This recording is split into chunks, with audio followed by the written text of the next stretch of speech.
Hola, ¿qué tal? Estoy por acá como cada 15 días leyéndoles mi más reciente columna para El Tiempo. Tres cosas de las que no se habla, fue como la titulé en la de esta semana. Entonces, la salud que tenemos los colombianos cuesta mucho más de lo que pagamos por ella. Este debería ser el eje central de la discusión de la reforma que cursa en la Cámara de Representantes, pero no es así, a pesar de las voces que se han atrevido a sugerirlo. Nada más esta semana, la doctora Clemencia Mayorga, delegada de la Academia Nacional de Medicina, advirtió sobre el riesgo de que la reforma fracase en su aplicación por falta de financiación y puso el ejemplo de cuánto ha aumentado lo que el Estado paga en atención de enfermedades no transmisibles, citando un estudio del Banco de la República, de 1,5 billones en 2016 a 5,9 billones en 2021, que se espera que sean, o se proyecta que sean, 8 a 10 billones en 2030. Ninguna reforma, al margen de qué tan público o qué tan privado quede el sistema de salud, puede funcionar con una variación de costos como esta, que muestra solo un rubro de los muchos que se han incrementado por factores que el proyecto no está atendiendo: envejecimiento poblacional, estilo de vida no saludable y desarrollo de nuevas y más costosas tecnologías médicas. Los dos primeros factores, es decir, el envejecimiento poblacional y el estilo de vida no saludable, dependen de cada persona, sobre todo el estilo de vida no saludable, más que el envejecimiento poblacional. No obstante, del rol de los usuarios del sistema de salud tampoco habla la reforma. No será momento de discutir sobre incentivos en el monto de las tarifas de salud para quienes hacen ejercicio y procuren tener una dieta sana, así como de algún tipo de castigo tarifario para quienes tienen un estilo de vida que les conduce irremediablemente a la enfermedad. Sé que la sola pregunta crispa a quienes defienden las libertades a toda costa, pero no se trata de coartar libertades, sino de crear mecanismos para que la ciudadanía se responsabilice de lo que le toca en cuanto al costo de los derechos que reclama. Otro ejemplo: si, como lo han dicho las EPS, cada año se pierden 16 millones de consultas médicas porque los pacientes o las pacientes no asisten a ellas, nada menos que el 20% de las consultas programadas, ¿no será momento de hablar de aumentar el monto de las cuotas que deben pagar quienes no cancelan sus citas a tiempo? ¿Por qué el costo de ese descuido, tanto en dinero como en demoras en atención para quienes sí requieren el servicio, tenemos que asumirlo todos? De lo otro que no se está hablando con suficiencia es de cómo garantizar la capacidad que tendrá que tener el gran administrador, la ADRES, para absorber las funciones que dejarán de ejecutar las EPS cuando se conviertan en gestoras de salud y vida. Lo que hemos visto hasta ahora, desafortunadamente, lleva a hacer malos augurios.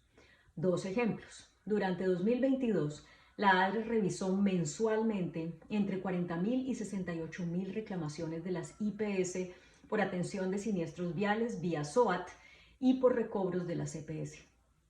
Esas cifras cayeron a 18.000 en enero de 2023, a 1.099 en marzo y a 5, sí, a solo 5 en junio de este año.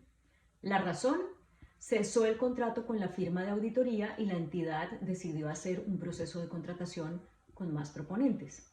Buena cosa en aras de la transparencia, pero mala en términos de eficiencia y sobre todo es una causal de asfixia para los hospitales. El otro ejemplo es que el llamado giro directo para hacer más expedito el flujo de recursos sin que tengan que pasar por la CPS tampoco está siendo tan efectivo como se planeó. Está en 60% para IPS públicas y en 1% para IPS privadas, según datos de la Asociación de Clínicas y Hospitales. Entonces, ¿por qué no hablamos de lo que toca?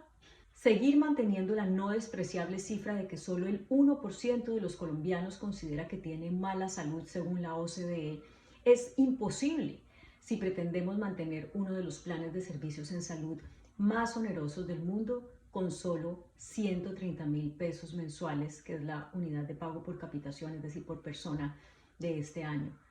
No importa si quien maneja el dinero es privado o es público.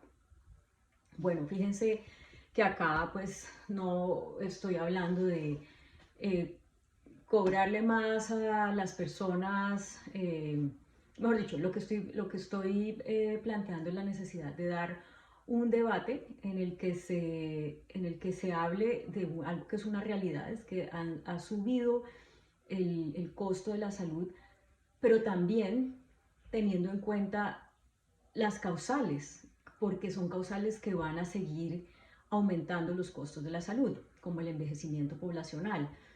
Si se hablara de eso, pues llegaríamos a la conclusión de que hay que hacer más esfuerzos, incluyendo campañas de educación y de pedagogía, para que la gente tenga un estilo de vida más saludable, porque en término medio vamos a vivir todos más. La expectativa de vida en Colombia y en todo el mundo ha aumentado, justamente gracias a los funcionamientos de los sistemas de salud, con todos los defectos que puedan tener. Bueno, y a otros factores también.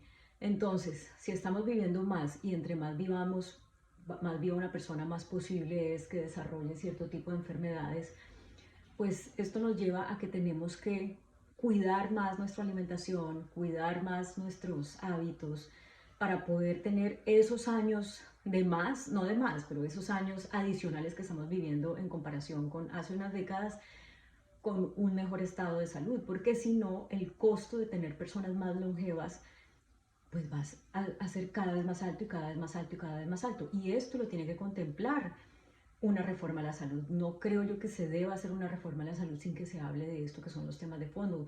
Por supuesto que es válido hacer un debate sobre la ineficiencia o no en el uso de los recursos por parte tanto del sector privado, eh, incluyendo EPS, sectores farmacéuticos, clínicas y hospitales privados, pero también del sector público, porque es que aquí eh, digamos, reducir esto a que los privados lo han hecho mal por enriquecerse y los públicos entonces no han podido hacerlo bien por cuenta de que los privados han tenido una manera, una avaricia en la forma del manejo de los recursos, pues me parece que es demasiado simple. Yo creo que hay privados que lo han hecho muy bien y creo que hay privados que lo han hecho muy mal. Y lo mismo en el sector público. Entonces, la solución no va por el lado de tengamos más público que privado, me refiero al sistema de salud, sino de realmente dónde están las causales, tanto, digamos, de no eficiencia en el flujo de los recursos y en el gasto de los recursos, pero también en cuál es nuestra realidad. Y nuestra realidad es que la salud nos está costando más y nos va a costar más, y que esto implica sí o sí pensar en alternativas. Yo propongo aquí algunas como hacerles unos incentivos en el pago de las tarifas a las personas que cuiden más su salud, que vayan más, digamos, a las citas de prevención, que atiendan más los programas que se creen para hacer vida saludable y darles yo lo llamo ahí un castigo, pero pues realmente cuando uno usa esa palabra se le viene todo el mundo encima y además mucha gente diciendo, no, pues que tener una vida saludable es más caro o comer sano es más caro. Y yo creo que no necesariamente. Yo creo que es una cuestión de reeducación y que obviamente nos lleva pues tal vez a dar un poco más de nosotros, de cada uno, en aprender a volver a aprender a comer, qué es lo que nos alimenta, qué es lo que no nos alimenta. Eh, y eso no creo que esté mal, o sea, creo que es parte de las conversaciones que tenemos que dar, no porque seamos un país que respete las libertades de las personas, entonces no se puede hablar de esas cosas.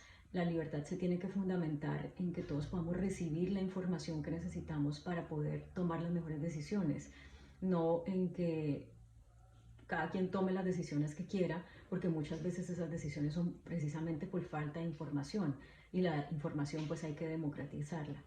Entonces, bueno, ahí les dejo un montón de ideas y espero sus comentarios. Muchísimas gracias por escucharme. Chao.